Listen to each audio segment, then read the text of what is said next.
Hello friends, real Anupama आप star plus या Hotstar पे कभी भी देख सकते हैं। आज के इंटरेस्टिंग एपिसोड में हम देखेंगे कि पाखी को याद आ जाता है कि मम्मा उसका वेट कर रही है। वो बोलती है कि पापा बहुत लेट हो गया है, अब घर चलना चाहिए हमें। और वनराज भी बोलता है कि हाँ वी शुड लीव। इधर अनुपमा अपने फैमिली वालों को बोल रही होती है कि स्वीटी का फ़ोन लगा था लेकिन स्वीटी ने काट दिया। तो फिर फैमिली वाले का चेहरा उतरता है तो अनुपमा वापस से बोलती है कि गलती से कट गया होगा। इधर हम देखेंगे कि काव्या पाखी को रोकने की कोशिश करती है और बोलती है कि अभी तक तो केक भी नहीं काटा, अभी कहाँ जाओगी, थोड़ी देर रुक जाओ। पाखी वहाँ भी बोलती है कि मम्मा वेट कर रही होगी, लेट हो जाएगा। तो फिर काव्या बोलती है कि इतनी मेहनत से केक बनाया है, प्लीज़ काट के जाना। और फिर वनराज बोलता है कि हाँ काव्या सही बोल रही है, वैसे ने तुम बहुत ही प्यार से तुम्हारे लिए बनाया है केक, तो बस 10 मिनट रुक जाओ, फिर केक काट के फिर निकल जाना तुम। और फिर पाखी बोलती है कि मैं मैसेज कर देती हूँ मम्मी को, ठीक है। और फिर वनराज तभी बोलता है कि तुम रहने दो, मैं मैसेज कर देता हूँ तुम्हारी मम्मी को। और फिर काव्या सोचती है कि अगर पाखी चली गई तब तो अनुपमा के पास जाके ये पार्टी मना लेगी और बर्थडे भी मना लेगी, लेकिन ऐसा होना नहीं चाहिए। इधर हम देखें कि अनुपमा बोल रही होती है फैमिली वालों को कि आप लोग खाना खा लो। बाबूजी को बोलती है खाने के लिए क्योंकि दवा खानी है आपको, लेकिन बाबूजी और मना कर देते हैं। बोलते हैं कि पाखी के हैप्पी बर्थडे का केक काटे बिना कैसे काट सकते हैं।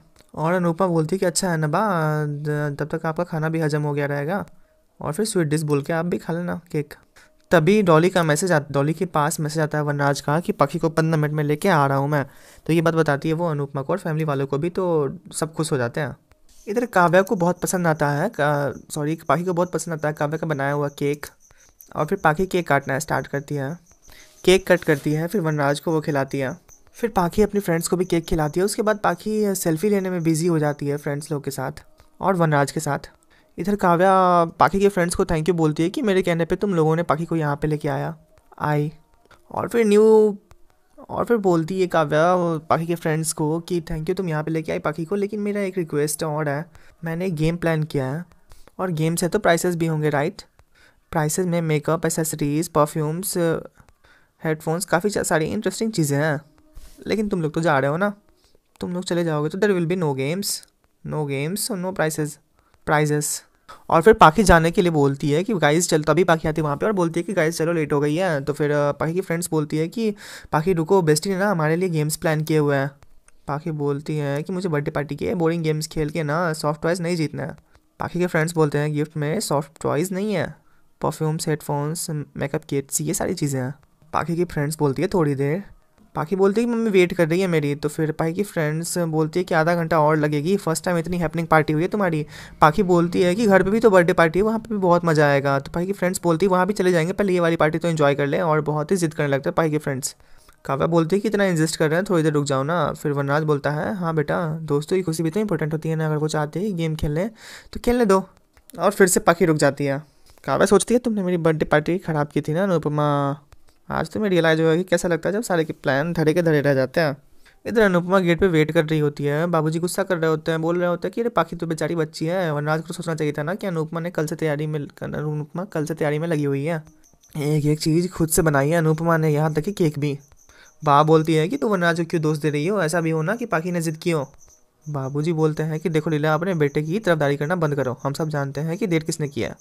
समर बोलता है कि मुझे भी लग रहा है कि वो जानबूझ के लेट कर रहा है, ये पार्टी मम्मी ने दी है तो वो ऑब्वियसली चाहेंगे कि अच्छे से नहीं हो। फाइनली हम देखेंगे कि अनुपमा देखती है कि वनराज और पाखी साथ में आ रहे हैं कार से।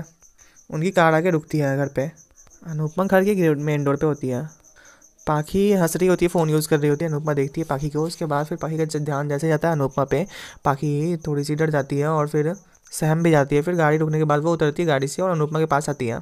अनुपमा बोलती है कितनी देर लगा दी बेटा, सब तेरा इंतजार कर रहे हैं अंदर, तेरी फ्रेंड्स आने वाली है ना, चल चल के देख ले सारी तैयारियाँ ठीक हुई है या नहीं। वो पाखी का हाथ पकड़ के अंदर ले जाती है और फिर पाखी का हाथ पकड़ के वो घर के अंदर लाती है और फिर बोलती है कि चलो चलो देखो सब लोग कि स्वीटी आ गई। और फिर अनुपमा बोलती है कि नंदिनी, किंजल, केक लेके आओ जल्दी से। पीछे से वह नाज भी गिफ्ट्स लेके आता है अंदर। पाखी बिल्कुल शांत होती है। और फिर बाबूजी बोलते हैं कि तुम्हारा लाडला तो बहुत अमीर हो गया है। तो फिर बा बोलती है कि बच्चों के लिए गिफ्ट तो खरीदते हैं ना। तो फिर बाबूजी बोलते हैं कि प्यार नहीं खरीदते, तुम्हारा लाडला वही खरीदने की कोशिश कर रहा है, वो बच्चों की प्यार खरीद रहा है। और पाखी बहुत शांत होती है। फिर तभी वनराज बोलता है कि पाखी बेटा अपना मोबाइल दिखाओ सबको। और फिर पाखी मोबाइल निकाल के दिखाती है अनुपमा को। बा बोलती है तो महंगा महंगा वाला होगा। तो पाखी बोलती है लेटेस्ट है, पापा ने बर्थडे गिफ्ट दिया। तभी मामा जी बोलते ओहो, पर तुम ही कहते थे ना कि बच्चों को इतना महंगा मोबाइल नहीं दिलवाते हैं। और तभी अनुपमा पूछती है कि स्वीटी तेरे सब फ्रेंड्स कहाँ हैं।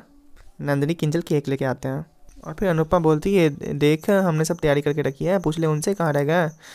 उनके आते ही हम सबसे पहले केक काटेंगे, फिर डांस, फिर समर तो उसको गेम खिलवाएंगे। और फिर समर बोलता है कि तेरे गिफ्ट्स भी रेडी हैं, केक काटने के पहले खोलेगी या केक काटने के बाद। पाखी को कुछ समझ नहीं आ रहा होता है कि क्या बोलूँ, वो बहुत परेशान दिख रही होती है। और फिर अनुपा पूछती है क्या हुआ स्वीटी। पाखी बार बार वनराज की तरफ देख रही होती है। वनराज बोलता है कि बर्थडे पार्टी होटल में हुई थी, पाखी के फ्रेंड्स भी वहीं आ गए थे, पार्टी थोड़ा लेट खत्म हुई इसलिए सीधे वो वहीं से घर चले गए। बा बोलती है मतलब यहाँ नहीं आएंगे। बाबूजी बोलते हैं कि पार्टी होटल में किसने रखी थी, तो फिर वनराज बोलता है काव्या ने। पाखी बोलती है I am sorry mummy, surprise party थी और बहुत हैपनिंग थी, केक डेकोरेशन गेम्स सब बहुत बेस्ट था, और मेरे फ्रेंड्स वहाँ से हिलने का नाम ही नहीं ले रहे थे। उन लोग को 10:30 तक घर वापस जाना होता है इसलिए वहीं से चले गए। आई एम सॉरी मम्मी, पर पार्टी एक्चुअली बहुत अच्छी थी। पार्टूस बोलता तुझे अगर वही पार्टी करनी थी तो हमें बताई थी, हम लोग तेरा वेट नहीं करते और इतनी मेहनत भी नहीं करते। मामा जी बोलते हैं बेचारी सुबह से पार्टी में तैयारी में लगी हुई थी। बाबूजी बोलते हैं बेटा तेरी मम्मी बहुत मेहनत की थी। बा बोलती है और तू काव्या की पार्टी में चली गई। सर पाखी बोलती है बात सरप्राइज था, सच्ची मुझे कुछ पता नहीं था। समर बोलता है अगर वहाँ जाकर जाने के बाद तुझे पता चल गया था ना, थोड़ी देर रुके वापस आ जाती। पाखी बोलती है विंटर जब मम्मी कुछ नहीं बोल रही तो तू क्यों बोल रहा है। समर बोलता है कि मम्मी कुछ नहीं बोल रही इसलिए मैं बोल रहा हूँ।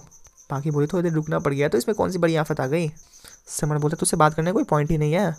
पाखी बोलते मत कर, और फिर दोनों के बीच झगड़ा हो जाता है। पारितोष बोलते हैं पाखी छोटी सी बात तुझे समझ में नहीं आ रही है कि बाबूजी अपने सोने के समय पे तुम्हारा जाग कर इंतजार कर रहे हैं, और किंजल लोग घर जाना था वो तेरा केक कटने का इंतजार कर रही थी। पाखी बोलती है आई एम सॉरी आप लोगों को मेरा वेट करना पड़ा। समर बोलता है कि जानबूझे किया या फिर किसी ने करवाया, गलती गलती ही होती है। पाखी बोलती है कि तो मेरी गलती इतनी बड़ी है क्या कि बर्थडे वाले दिन भी मुझे दांत पड़ेगी। और फिर पाखी रोते हुए चली जाती है वहाँ से। और फिर वनराज क्लैपिंग करते हुए बोलता है वाह अनुपमा वाह, बर्थडे के दिन रोज लोग अपने बच्चों को गिफ्ट देते हैं और तुमने मेरी बेटी को गिफ्ट में आंसू दिया। ओह सॉरी, गिफ्ट तो सबने मिल के दिए हैं तो मैं सिर्फ अनुपमा को क्यों क्रेडिट दिया। थैंक यू मेरी बेटी को आंसू देने के लिए, आप सभी का बहुत बहुत धन्यवाद। जब तक पाखी मेरे साथ ही तब तक खुश थी और घर आ गई। इससे अच्छा तो पाखी को मैं अपने साथ ही ले जाऊँ, क्योंकि उसकी असली खुशी अपने बाप के साथ है और तेरी अपने बाप से दूर। बाबूजी बोलते हैं घर छोड़ के चैन नहीं मिला तो घर तोड़ने आया तू, तुझे पार्टी करनी थी कर ली, खुद को बड़ा दिखाना था दिखा लिया, अब यहाँ क्या कर रहा है तू। और वनराज बोलता है कि फ़ाइन अब चलता हूँ मैं। बाप बोलती है कि मैं पाखी को मना के आती हूँ। वनराज चला जाता है वहाँ से। वहाँ संजय डॉली भी चले जाते हैं। और फिर अनुपमा बोलती है समर और किंजल नंदिनी लोग को कि तुम लोग खाना खा लो, और फिर केक उठाती है वहाँ से। और फिर बहुत शांति से वो अपने किचन में आती है और वहाँ अकेले में रो रही होती है अंधेरे में। तभी वहाँ समर आता है और संभालने की कोशिश करता है अनुपमा को, और फिर गले से लगा लेता है। अनुपमा बोलती मैंने बहुत प्यार से जन्मदिन की तैयारियाँ की थी, पैसों के आगे मेरा प्यार कम पड़ गया। रो रही होती है अनुपमा। समर बोलता है मम्मी आपका प्यार कम नहीं पड़ा है, स्वीटी की समझ कम पड़ गई है, जो वो प्यार और चालाकी में फ़र्क नहीं कर पा रही है। आपकी बराबरी कोई नहीं कर सकता मम्मी। मम्मी रोइए मत, आपने अपना बेस्ट दिया है ना, तो जब सामने वाला आपकी मेहनत नहीं देख सकता समझ सकता है तो ये उसकी प्रॉब्लम है। और फिर अनुपमा बोलती है कि खाना खिला देना समर सबको प्लीज़। और फिर काव्या का फ़ोन आता है अनुपमा के फ़ोन पे। काव्या बोलती है मैं वनराज की पत्नी रहूँ या ना रहूँ, अपने बच्चों की माँ तो हमेशा रहूँगी। यही कहती थी तुम, मगर क्या हुआ तुम्हारी बेटी तुम्हारी पार्टी छोड़कर मेरे साथ पार्टी कर रही थी। तुम्हें क्या लगा कि तुम पाही के बर्थडे के बहाने वनराज के घर बुलाओगे, उसे इमोशनली ब्लैकमेल करके उस मुझसे छीनने की कोशिश करोगी और मैं चुपचाप देखती रहूँगी। ये सिर्फ ट्रेलर था अनुपमा, अगर तुमने अपने बच्चों का इस्तेमाल करके वनराज को मुझसे दूर करने की कोशिश की तो मैं तुम्हारे बच्चों को भी तुमसे अलग कर दूँगी। ये खेल मेरे साथ मत खेलना। अनुपमा बोलती है ये आदतें तुम्हें और उन्हें है अनुपम काव्या, मुझे नहीं। और रही बात मेरे बच्चों की, जब बच्चे रास्ते में मदारिया खेल देखते हैं ना तो कुछ देर के लिए माँ को भूल जाते हैं। खेल खत्म होते ही माँ याद आ जाती है। थोड़ी देर के तमाशे और सारी उम्र की जिम्मेदारी में बहुत फ़र्क होता है काव्या। थोड़ी देर के तमाशे मदारी का काम है और सारी उम्र की जिम्मेदारी माँ का काम। तुम चाहे कितनी भी कोशिश कर लो मेरे अपनों को मुझसे दूर नहीं कर पाओगी। ये भरोसा तुम्हें अपने पति पे भी था ना, काव्या बोलती है। वो क्या हुआ, वो छोड़ के चला गया तुम्हें। तुमने इतना कुछ किया, खाना बनाया, दिन रात सेवा की, मगर फिर भी वो तुम्हें छोड़कर मेरे पास आ गया है। अनुपमा बोलती है उन्हें तुम्हारे पास आना होता तो 8 साल पहले ही आ चुके होते। वो तुम्हारे पास आए नहीं है काव्या, उन्हें आना पड़ा। बाबूजी ने उन्हें घर से नहीं निकाला होता तो अब भी वो यहीं इसी घर में रह रहे होते। रिश्ता छीनना तो दूर, तुमसे तो ठीक से चोरी भी नहीं हुआ काव्या। अनुपमा बोलती है बाबूजी ने घर से उठा के फेंक दिया और तुमने रास्ते से उठा लिया। राह चलती चीज़ों को ऐसे उठाकर इतना घमंड नहीं करते काव्या। अनुपमा बोलती है पिक्स पाखी के पास आती है और पिक्स दिखाने के लिए बोलती है कि मुझे दिखाइए पार्टी की फ़ोटो। पाखी बोलती है आई स्वेयर मम्मी मैं आना चाहती थी, मेरी फ्रेंड्स पापा काव्या इतना इंसिस्ट कर रहे थे कि मैं नहीं आ पाई। अनुपमा बोलती है कोई बात नहीं। पाखी बोलती है आप नाराज़ है ना। अनुपमा बोलती है कि माँ बेटी की परेशानी पे नाराज़ होती है, बेटी की खुशियों पे नहीं। पाखी सॉरी बोलती है आई नो काव्या ने पापा को आपसे छीन लिया है, पर मैं वहाँ ना सिर्फ पापा की वजह से गई थी और उनकी वजह से ही चुप रही। अनुपमा बोलती है अच्छा कि वैसे भी बच्चों को बड़ों के बारे में नहीं बोलना चाहिए। और पाखी खुश हो जाती है और फिर फ़ोटोज़ दिखाने लगती है अनुपमा को। और फिर पाखी दिखाने लगती है कि देखो मेरी फ्रेंड्स को कितने अच्छे अच्छे गिफ्ट मिले हैं, जिसमें हेडफोन्स, मेकअप किट्स थे। और फिर जब पापा ने मुझे फ़ोन दिया था ना ओमेगा वाला, तो मेरी सारी फ्रेंड्स देखते ही रह गए। अनुपमा बोलती है कि स्वीटी, पापा ने जो दिया उसे भूल जाओ, उन्होंने जो किया तुम्हारे लिए उसे याद रखो, इतनी मेहनत से, इतने प्यार से, जो बर्थडे पार्टी। तभी पाखी बीच में काट के बोलती है कि मम्मी वो तो सब करते हैं ना, लेकिन बर्थडे, हेडफोन, ब्रांडेड मेकअप कौन देता है। अनुपमा बोलती है, सोचती है कि तेरे पापा लगता है भूल गए हैं कि पैसा फेंक कर व्यापार किया जाता है, प्यार नहीं।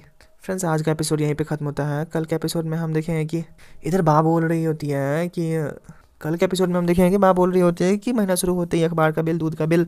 और समर बोल रहा होता है पारितोष को कि आप टेंशन मत लो पैसों की, मैं जॉब कर रहा हूँ ना। और पारितोष बोलता है कि मैं जॉब कर रहा हूँ ना, तो जिम्मेदारी भी मेरी बनती है। और फिर हम देखेंगे बाबूजी दवा वाले को दवा वापस ले जाने के लिए बोलते हैं, बस हार्ट की दवा वो लेते हैं और बाकी दवा छोड़ देते हैं लेना। अनुपमा ये सब देख के रोती है। और फिर अनुपमा वनराज को फ़ोन करती है, बोलती है कि पैसों की दिक्कत हो रही है। इधर राखी अनुपमा को बोल रही होती है कि आप जैसे मिडिल क्लास लोगों की रिश्ते भी ज़रूरतों पर टिकी होती है, पैसों के लिए आप जैसे लोग स्वतन को भी सहेली बना लेते हैं। फ्रेंड्स, अगर आपको हमारा वीडियो पसंद है तो प्लीज़ हमारे वीडियो को लाइक कर दीजिए, हमारे चैनल को सब्सक्राइब कर लीजिए और हमारे चैनल को और हमारे वीडियो को शेयर कीजिए। Thank you.